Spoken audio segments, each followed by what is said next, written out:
सबके सीखने का नया जरिया।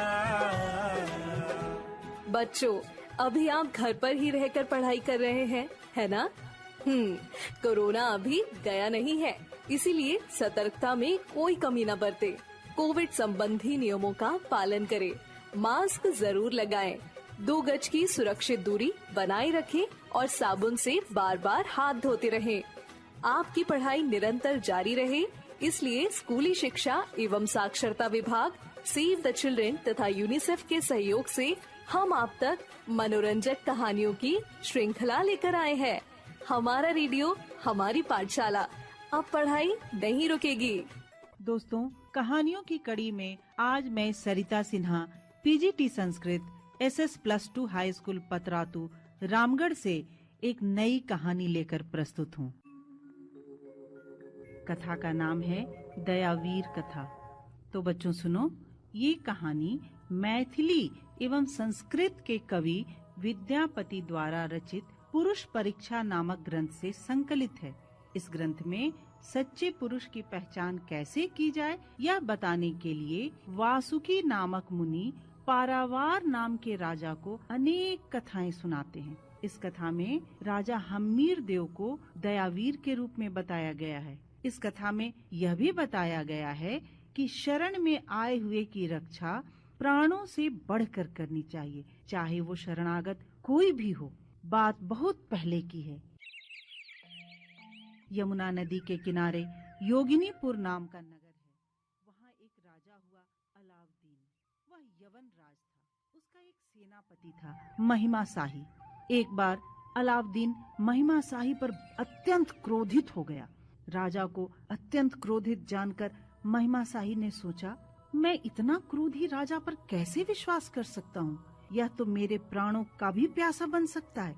मैं यहाँ से किसी प्रकार भाग निकलता हूँ, परिवार को छोड़कर।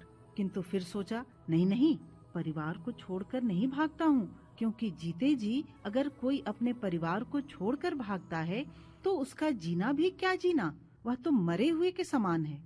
ऐसा मन में विचार विमर्श करते हुए वह पास में ही रहने वाले राजा हम्मीर देव की शरण में चला जाता है और उनसे कहता है, राजन, बिना अपराध के ही राजा अलाउद्दीन मुझे मारना चाहता है, इसलिए मैं आपकी शरण में आया हूँ। अगर आप मेरी रक्षा करें और ये विश्वास दिलाएं कि आप मेरे रक्षक बनेंगे तो मैं यहाँ रहूंगा, नहीं तो मैं कहीं और चला जाता हूँ। राजा ने कहा, यवन, मेरे शरण में आए हुए का मेरे जीते जी यमराज भी बाल बांका नहीं कर सकते। फिर यवन राज क्या चीज है? निश्चिंत होकर भय त्याग दो। राजा के इन वचनों को सुनकर महिमा शाही निश्चिंत हो गया और वहीं रहने लगा। किंतु यवन राज अलाउद्दीन को इस बात का किसी तरह पता चल जाता है और वह रथ, घोड़े, हाथी, पैदल सैनिक को लेकर हम्मीर देव से युद्ध करने के लिए आ गया। बहुत जमकर युद्ध हुआ, किंतु पता है बच्चों क्या हुआ? हाँ, बिल्कुल वही, अलाउद्दीन पराजित हुआ, हम्मीर देव को जीत मिली। इस युद्ध के बाद यवन राज हम्मीर देव के पास फिर से एक दूत भेजता है। दूत आकर कहता है, हे राजन, यवन राज अलाउद्दीन ने आदेश दिया है कि यदि महिमा शाही को मेरे हवाले नहीं करते हो तो कल सुबह तक तुम्हारे किले को नेस्तनाबूद कर दिया जाएगा, अर्थात तहस नहस कर दिया जाएगा, और महिमा शाही के साथ तुम्हें भी यमलोक पहुंचा दूंगा। हम्मीर देव ने कहा, अरे दूत, तुम अवध्य हो, अर्थात मारने योग्य नहीं हो। इसका उत्तर तो तलवार की धार से ही तुम्हारे स्वामी को दूंगा, वचन से नहीं। और एक बात जान लो, मेरे शरण में आए हुए को स्वयं यमराज भी कुछ नहीं कर सकता, तो फिर तुम्हारा यवन राज क्या कर सकता है? दूत ने जाकर यवन राज को सारी बातें बताई। तब वह अत्यंत क्रोधित होकर पुनः यवन सेना को साथ में लेकर हम्मीर देव के किले पर आक्रमण कर दिया। किंतु ये क्या, वह इस बार फिर असफल रहा। उसका उत्साह इस बार ठंडा पड़ गया। इसी बीच हम्मीर देव के 2 मंत्री गद्दारी करके यवन राज से जाकर मिल गए और उनसे कहा, राजन, किले में अभी 2-3 दिन का ही भोजन अवशेष है, वहाँ अकाल पड़ने वाला है, कल परसों में आप वहाँ आक्रमण करें।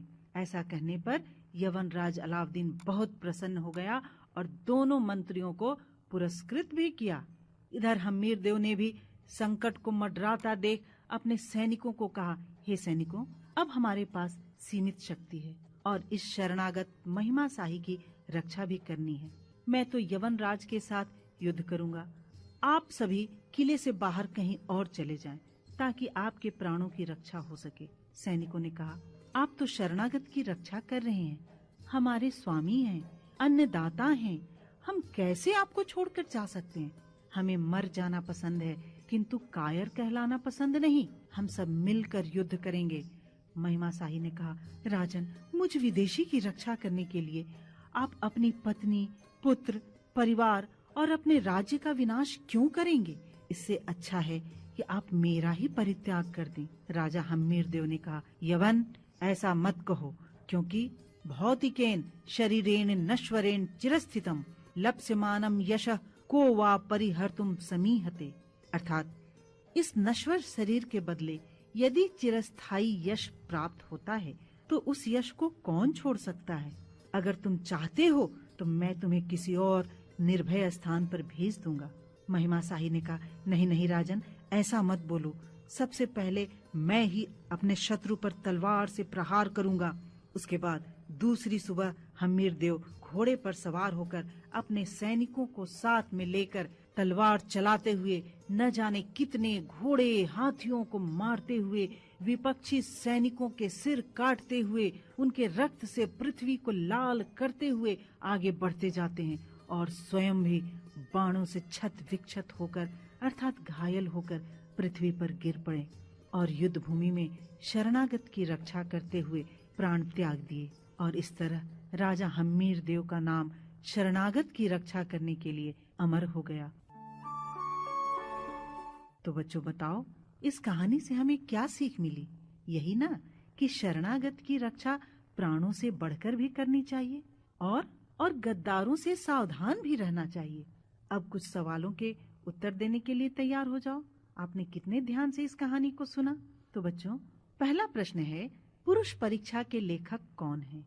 दूसरा प्रश्न, महिमा शाही को किसने शरण दिया? तीसरा प्रश्न, यवन राज का नाम क्या था? प्रश्नों को एक बार फिर से सुन लो।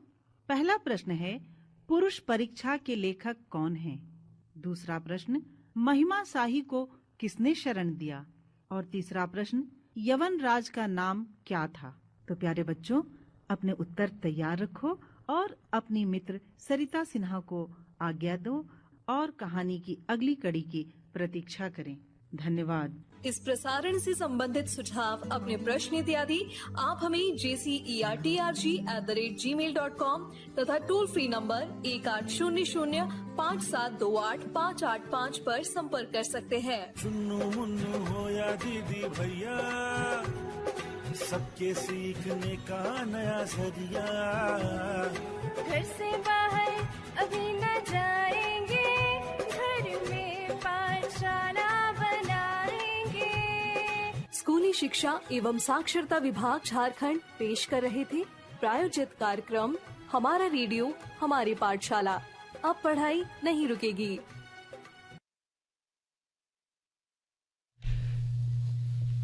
हमारा रेडियो हमारी पाठशाला।